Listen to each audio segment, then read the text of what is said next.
free time. I'm actually still staying with our friend Eric. He just got home from vacation yesterday and was helping us work on the van, helped me put the little charging shelf in up there.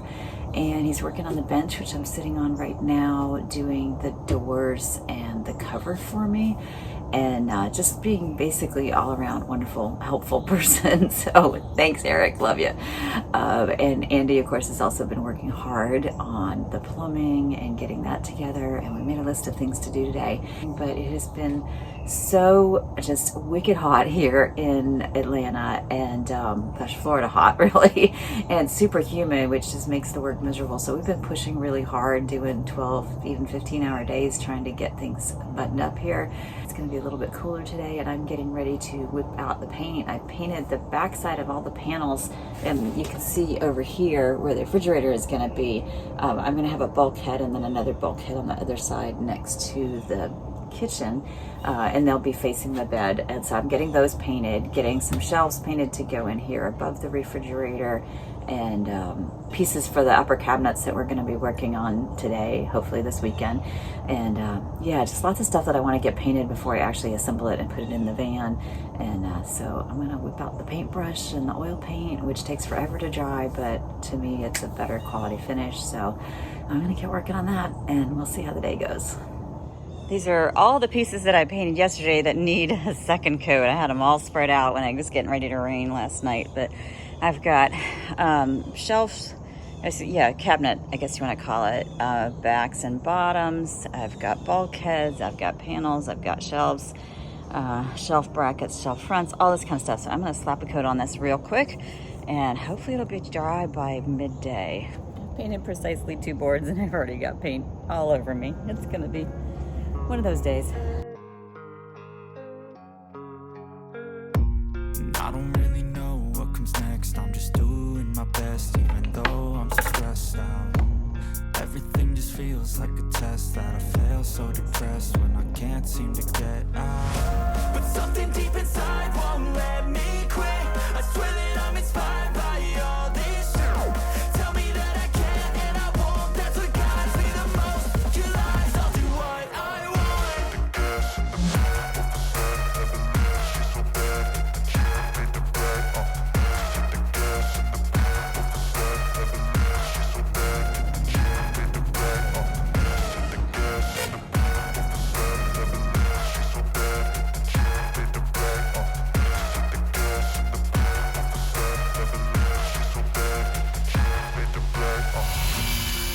By thirst, I'm inspired by worth.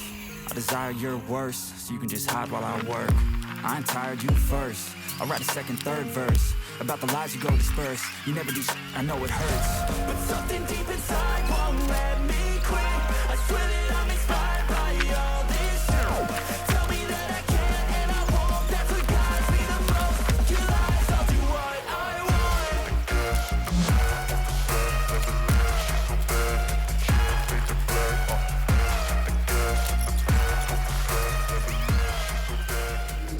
Putting your hiking gear to work, I see. Headlamps under the faucet. Yay! We've been looking for that little booger for how long? Long time. Long time. What is it called?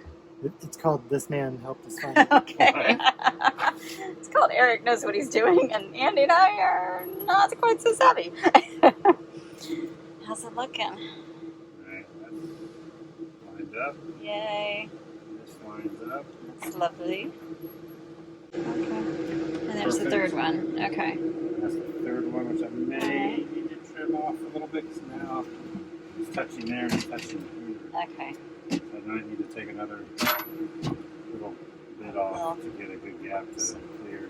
Fine tuning. Some of the challenges we've had with this are because that one is above the toilet, which is right against the bulkhead. We want to make sure that's not scraping the bulkhead.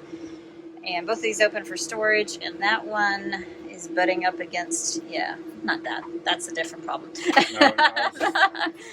The corner, yeah, the cover for the A pillar there is a little bit in the way, and we need to be able to open all of these all the way up for storage. And then over here, hopefully we're going to have a footrest. Eric had a great idea. We were working on switches by the entry, and he wanted to make a little panel to go on there. So we've made some nice little switch plates that'll hold the switches, and I'm staining them to match the other wood and the other dark wood. And the switch will just go through right like that, and it will mount on the side of the cabinet, and it's going to look pretty sweet, I think. So thank you, Eric. I haven't videoed too much in the past couple of days because we've been working like crazy, a team of 3, bumping into each other, climbing over each other and all that. So I'm going to give you a quick tour of what we have been up to. Welcome to the mess that is my van build. So we were working on the bench here, and all of the pieces have been cut.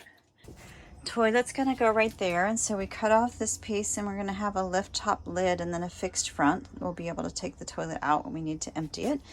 And I'm gonna put a little wooden brace behind it to keep the toilet just a little bit further forward, just for comfort.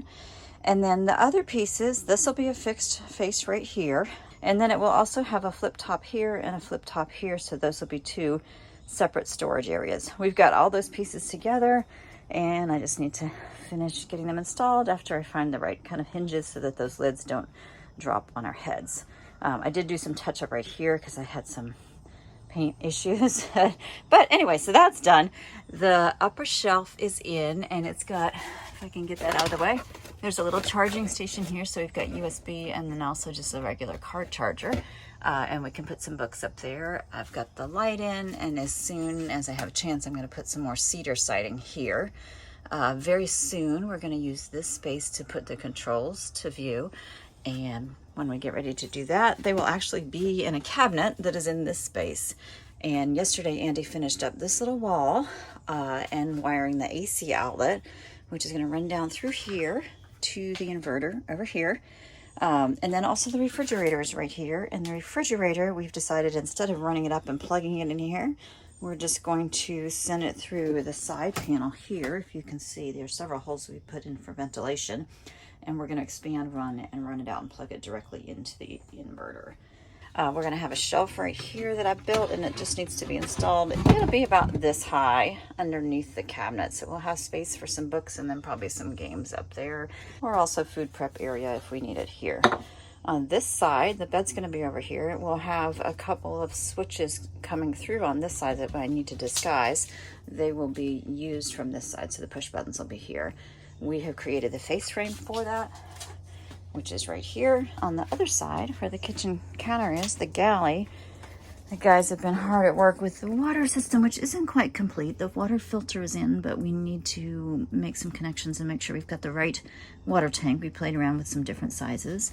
And then over here, we have a different option here as well that is basically it's a P-trap, but it's waterless. It's called a 𝙼𝙗, so that's going to get installed. And then these wires, which will be coming up behind the sink like that, will get wired into switches right here. This faceplate will be right about here, so when you come in the door, you can turn on the main lights, or the lights over the entry, or the LED lights, which will be up here. They're going to run along here, I think, on the top or just inside for just kind of some mood lighting. And then when I get the kitchen cabinet done, it's going to be here, and it's going to extend out a little bit, and we'll have LED lights underneath there as well. What else have we done? Started out the framing for the cabinet there, and also the shelf that's going to be there, so those will come together in the next day or two. And we got the solar wild, which is a big deal. There's a piece of wood there from the cabinet, but all of this is working now, including the inverter, so that's a huge step. So yeah, we've made a ton of progress in this huge crazy mess of a project. And like I said the other day, I can see the finish line, but I have to be perfectly honest, it's insane the number of steps and small projects in this. So basically it's like general contracting a house to try to figure out all this and learning along the way. And I did have a meltdown yesterday morning. I hit a wall. I got asked one too many questions and for something that I didn't know the answer to, even though I thought I did, because I'd done a ton of research, and just, I don't know, I think the pressure of the past several days, several weeks, several months ganged up on me, and I just lost it. So yeah, there's no crying in baseball, but there certainly is a little bit of tears in van building. This is what happens when you leave Eric alone to work on the electrical. It wasn't me. It was so you. What do you think, Andy? Do you like that? So Eric is wiring under the sink right now, which you can't see, but it's gonna be pretty awesome. So much fun. So much fun on a hot day. There's the light show. Entry light, LED lights. Yay! Well done. I finally made a decision on the center support for the bed, and you're looking at a piece of super strut, unistrut, that is 10 feet long, and my bed is not 10 feet long, so pretty soon we're going to be cutting this down to the width of the bed, which is about, or the length of the bed actually, which is about 73 inches in the van. So I've just cleaned this and clear coated it because I felt like it was kind of ick. And I was worried about being dirty just from being in Home Depot for so long. I've been really reluctant to do the super strut because I was trying to keep the bed as light as possible, and I came up with this whole design for an aluminum based frame for the bed with 2 sets of slats from IKEA. And then initially I had gotten the 𝘎ₛ bed rails, which are about 2.5, 3 inches high, and I felt like they were too high for the space. You're trying to conserve as much as possible so we can get our bikes in there. And I ended up returning those and using aluminum channel to make the frame of the bed. Just ran it on both sides of each of the sets of slats. And then I made brackets to go on either side of the bed. And I was hoping I could use 1x2 or even square aluminum tubing in the center.